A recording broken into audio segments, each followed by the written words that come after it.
예, 샬롬. 사랑하는 여러분 반갑습니다. 3월 13일 월요일 아침에 주님의 이름으로 인사를 드립니다.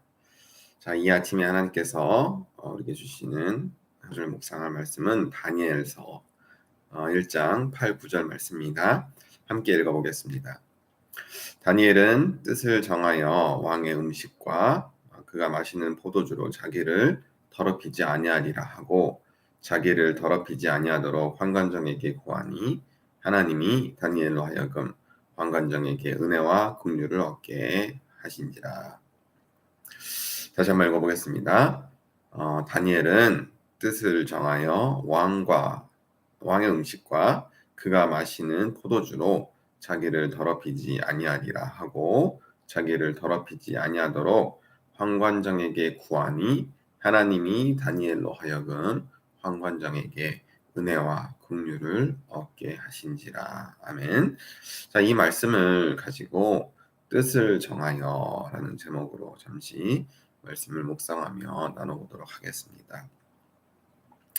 예, 다니엘은 우리가 잘 알다시피 이제 느부갓네살 왕 바벨론의 침공을 받고 남유다가 이제 몰락할 당시 멸망당한 당시에 이제 이 두 번째로 2차 포로로 이제 바벨론으로 끌려갔던 왕족 소년 중에 한 사람이었습니다. 다니엘과 세 친구들에 대한 이야기 잘 아시죠?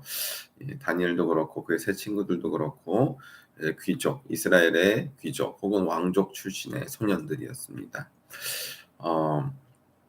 바벨론은 당시에 이제 많은 주변 나라들을 정복하면서 그 각 나라의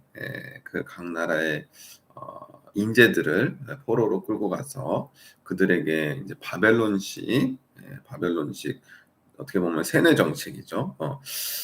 바벨론식 교육을 세뇌 교육으로 그들에게 가르친 다음에 그들로 하여금 이제 각 나라로 다시 파견해서 그 나라를 통치할 수 있도록, 그래서 바벨론의 우수한 인재들로서 양성을 해서 그 포로민들을 통해서 동족민들을 다스리도록 하는 그러한 특별한 그런 교육 정책, 또 세뇌 정책, 그다음에 제국 통치 어떤 기반으로 삼았던 그런 시대였습니다. 그렇기 때문에 다니엘과 그의 세 친구들은 비록 포로 신분이긴 했지만 바벨론에서 이제 최고의 교육, 그렇죠? 최고의 교육을 아주 좋은 환경에서 받을 수 있는 그런 기회가 분명히 주어졌을 것입니다. 자, 그런데 오늘 말씀을 보면 다니엘이 뜻을 정해서 왕이 주는 음식과 또 그가 주는 포도주를 마시지 않기로 결단을 하죠. 자, 이건 굉장한 결단입니다. 단순히 이제 음식과 포도주가 먹기 싫어서 안 먹겠다 그런 것이 아니고 이제 포로잖아요. 포로이기 때문에 그리고 이제 바벨론 나라에서 이제 정책적으로 이제 세뇌 교육을 시키고자 이제 지금 거의 강압적으로 이제 교육을 시킬 뿐만 아니라 먹는 음식부터 해가지고 마시는 물까지 마시는 것까지 해가지고 다 정해놓고 그렇게 지금 교육을 시작하고 있는데 그것을 이제 거부하는 것이기 때문이죠. 무슨 잔칫자리에 초대받아가지고 음식이 잘 맞지 않아서 이거는 좀 아닌 것 같아 하면서 음식을 피하는 것이 아니라 포로 신분, 그리고 작정하고 이 음식을 먹이고 이 음료수를 먹이고 또 이 방식대로 교육하고자 작정한 그 바벨론 그 세뇌 교육을 지금 거부하고 있는 것이죠. 자, 이랬을 때 만약에 그 다니엘이 다른 교육생들보다 더 좋은 성과를, 더 좋은 결과를 내지 못했다면 아마 다니엘은 그 자리에서 참수형을 당해도 할 말이 없었을 것입니다. 하지만 다니엘과 그의 세 친구들은 이런 바벨론식 세뇌 교육, 그리고 바벨론의 어떤 강압적인 그런 음식 규정을 거부하고 나서도 아주 우수한 그런 성적으로 그 교육을 잘 마치게 되지요. 그래서 바벨론에 이제 귀한 인재로 등용이 되고 또 재상까지 4대에 걸쳐서 재상까지 지내게 될 만큼 바벨론은 매우 뛰어난 그런 인물이 됩니다.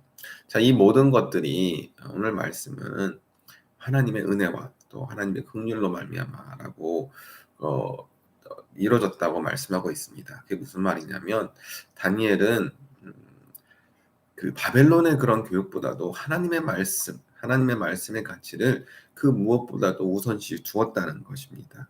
그렇죠. 아직 어린 나이임에도 불구하고 바벨론에서 제공해 주는 그 교육보다도 하나님의 말씀을 신뢰했고 또 하나님의 말씀에 이제 먹지 말라고 규정한 음식들, 마시지 말라고 했던 그런 음료들을 바벨론은 다니엘은 철저하게 먹기를 마시기를 거부했던 것입니다. 하나님의 말씀 그리고 하나님의 명령에 훨씬 더 높은 권위가 있고 또 하나님의 지혜가 담겨져 있고 또 그것을 지키는 것이 자신의 삶을 온전히 바르게 세워 나가는 것임을 아직 어린 나이임에도 이미 철저하게 깨닫고 있었던 것입니다. 하나님을 향한 절대적인 신뢰와 또 의지하는 그런 마음이 없었다면 절대 포로 신분으로선 이는 할 수 없는 그런 행동이고 결단이었을 것입니다.